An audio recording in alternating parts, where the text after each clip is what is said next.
Hi everybody, welcome. And in this video we're going to look at displacements using Photoshop. So a displacement is a technique where we can shatter or tear apart an image using a texture of our choice.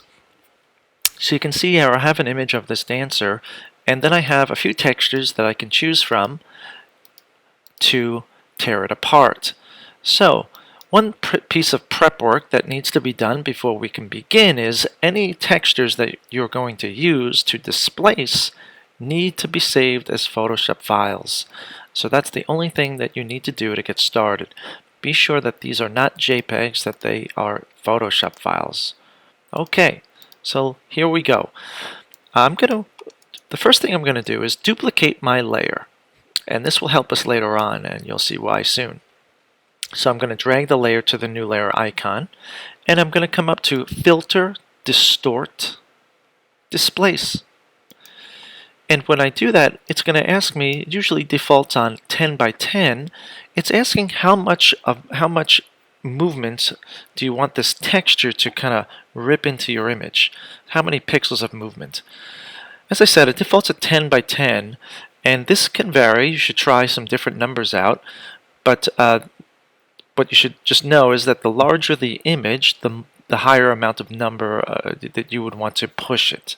So if it's a small image, go with a smaller number. If it's a larger image, go with a larger number. This is a pretty fairly sized image, pretty good sized image. I'm going to go 50 by 50, and I'm going to say OK.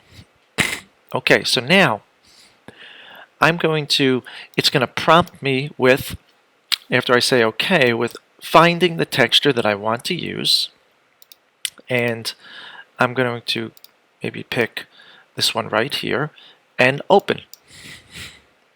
And you can see that what has happened, it is looked at the contrast of that texture and tore apart the original image. So because we have created a second layer, we could either erase or use a mask to erase.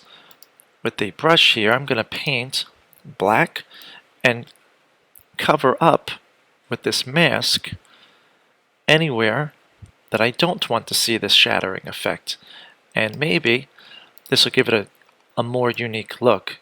Now you must remember that when it shatters, it's moving it like I had chosen 50 by 50 pixels. So you would really need to push this back into place so that it makes more sense. And then you can see the kind of effect that we can get where it starts with no effect, no displacement, to being torn apart.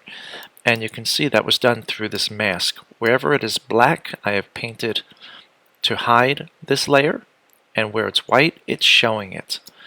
So, good luck and give it a try.